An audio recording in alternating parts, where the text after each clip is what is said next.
Hey tubers, me again. Hey, this new customer. Just last night he dropped this off.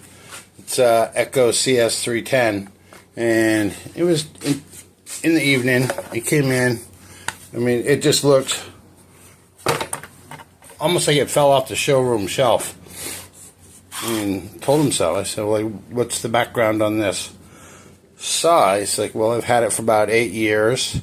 Him and his wife, both very nice."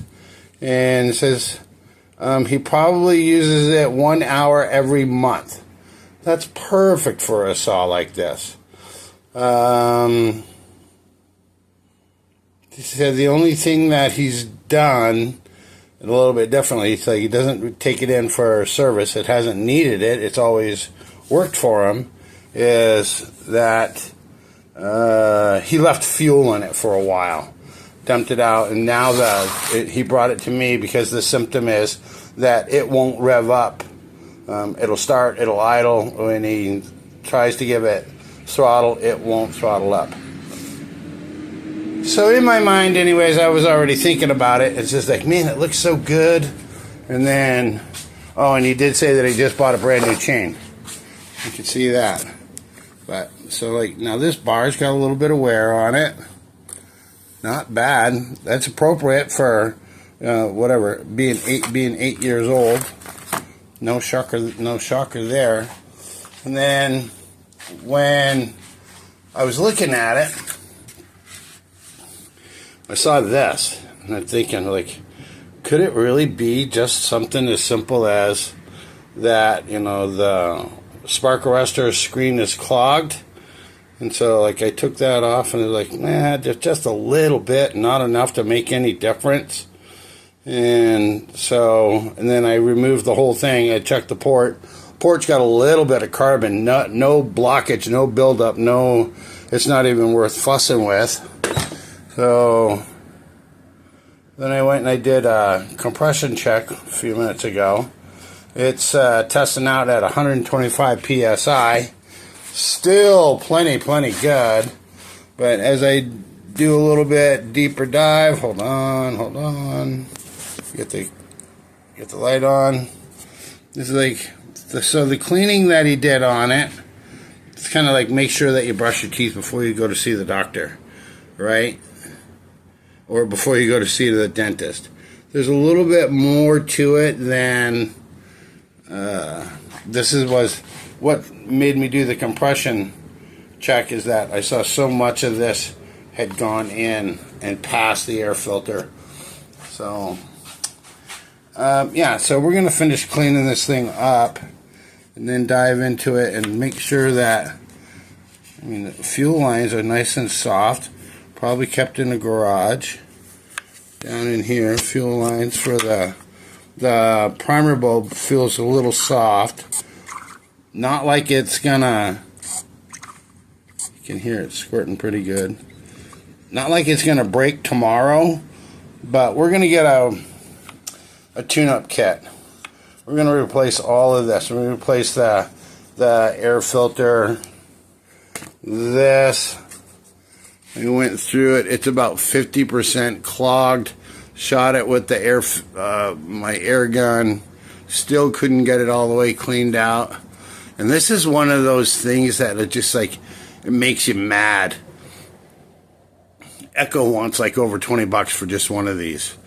So unless you can find like a 2-pack or whatever, you can find like 2 for 23 or whatever. But it's just one of those things. It's aggravating. So we're going to clean this up. Today is Wednesday. Parts will be in here on Friday. And you'll come back and you'll see that this has all been cleaned up. We'll put on the new everything, and then we're gonna run it. For now, what I'm going to do though is like just want to verify what he said. So I'll put the spark plug back in and all that fun stuff, and then probably going to take and pull that carburetor and check the inside filter and all that stuff. We'll do a little cleaning on the carb, see if we can't get it to run right, and then put in all the new parts when they'll show up on Friday. So We'll see in a little bit. Okay guys, so I've done a couple things to make this a little easier in case you ever want to figure out how to get the carburetor off. So I've already removed these two securing bolts down here for the carburetor, which is those. And then you say, well, how do I get that throttle out of there? Whoops. Hopefully the camera will stay. It's pretty easy.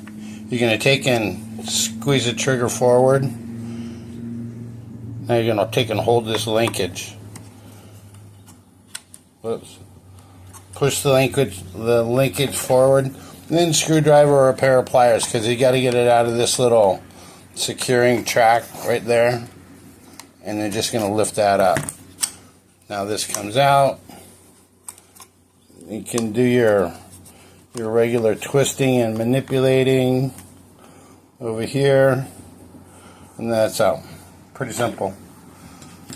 Let me move you back a little bit.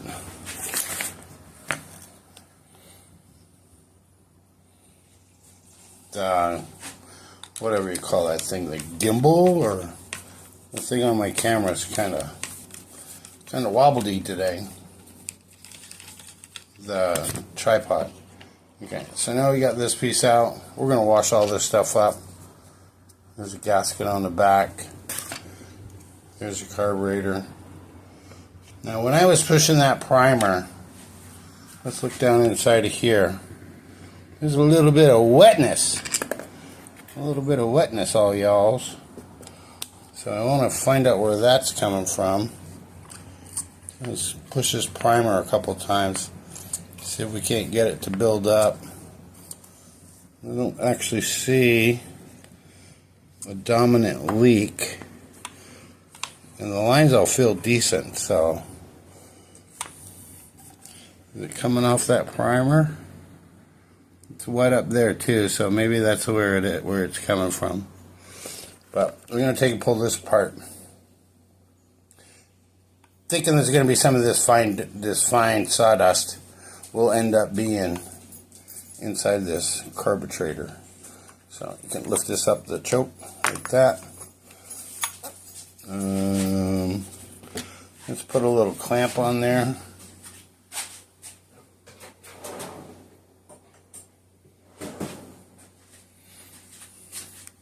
This thing I just primed it. It's under pressure. So that's fuel up going in. This is the primer line going. Here, let me show you. Tank up to the carburetor. This one goes to the primer down underneath. The one on the bottom, get you right down in there. That one goes over to the primer, causing the suction, and then the top one is the one that dumps it back down into the tank. So that one looks a little bent. Anyways, we're going to replace all of this. So that means there's going to be pressure on that line. Put a clamp on that right there. Make a screwdriver right here.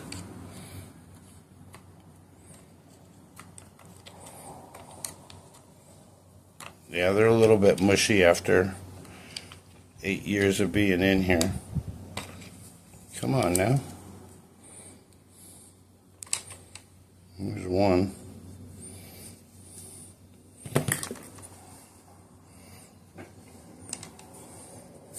There's two. Alright, we're going to clean this up. You can't even make an adjustment.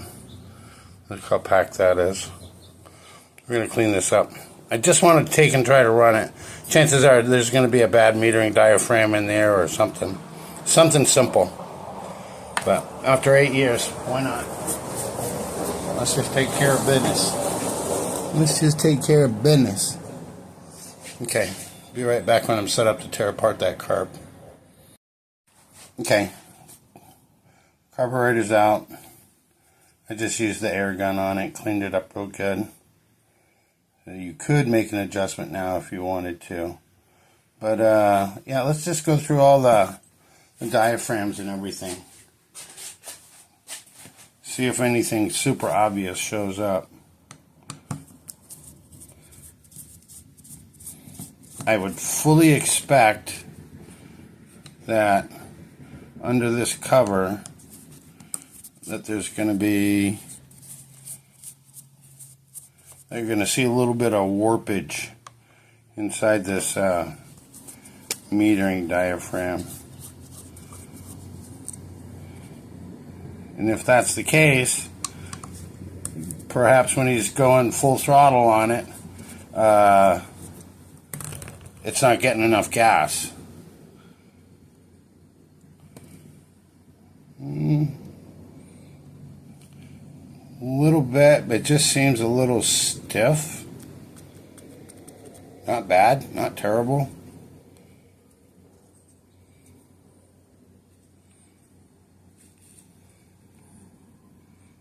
It's too far away from my stinking glasses.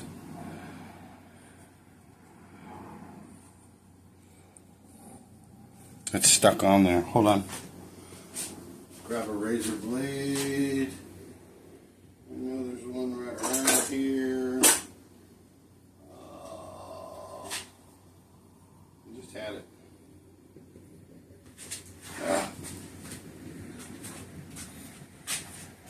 I just had that. I'm going to get one of these corners to lift up. Yeah, there we go.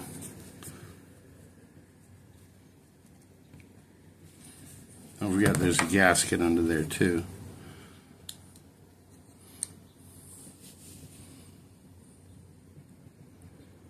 That looks good. That looks good. Just doesn't have that super supple that we're looking for. And it doesn't, you know, a lot of times, guys, if it's not just, you know, rock hard stuck in one direction, it could be like in the process of, you know, getting too hard to operate perfectly. So, yeah, I mean, you can see it does have a little bit of a memory to it. So we're definitely going to replace that. But let's go over the other side here and make sure. You got to start at the very beginning on these things, right, you guys? So you got to make sure that, like, text message. Somebody wants something.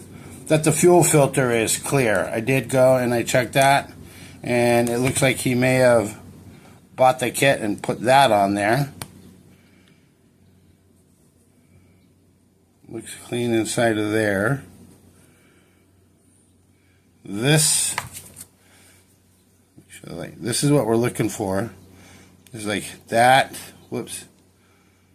That's laying flat. That's what we want. That's what we want. So this actually looks decent.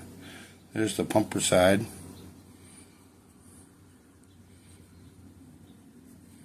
And take and pick these up and off of there.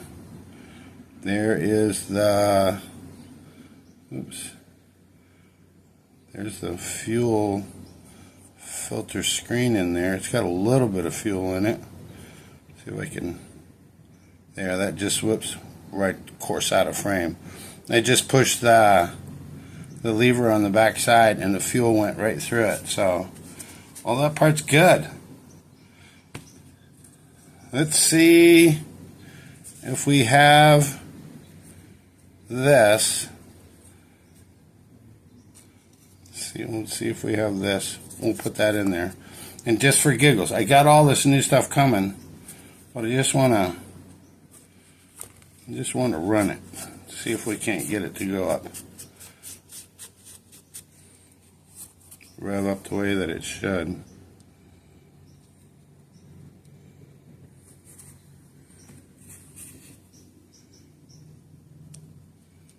So we'll put it back together.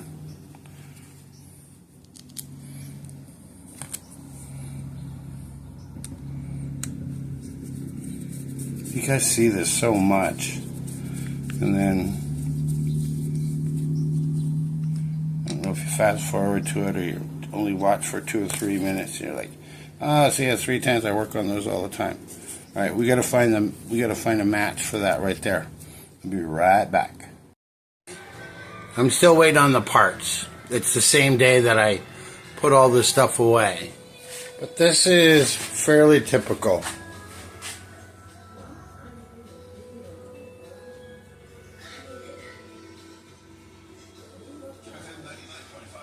Yeah, we'll be working tomorrow.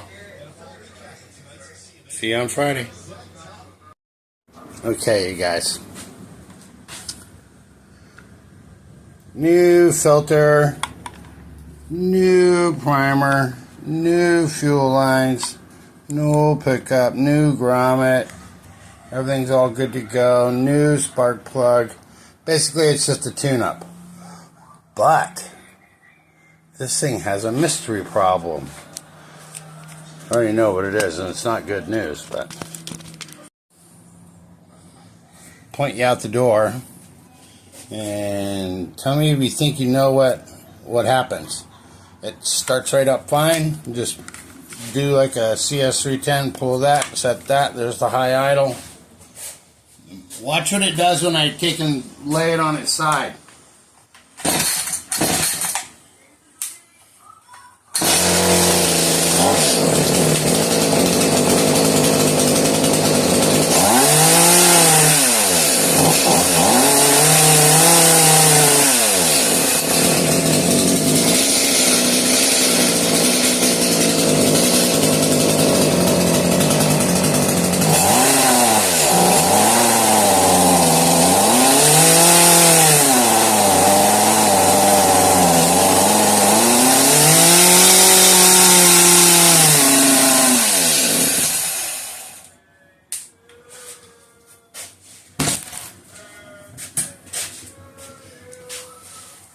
Tell me if you think you know what that is.